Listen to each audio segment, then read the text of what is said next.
Welcome back to the channel, guys. Today we're going to talk about the uni knot in 4 easy steps. I'm going to break it down right now. But first, smash that like button and go subscribe. Step number 1, make a loop with a long tag end. Step 2, I pinch there and wrap the main line 5 to 6 times.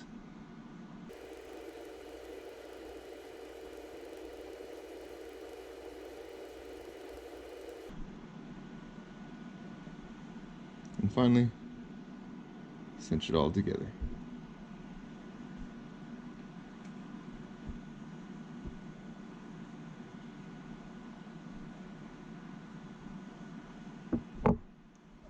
And that is your uni knot.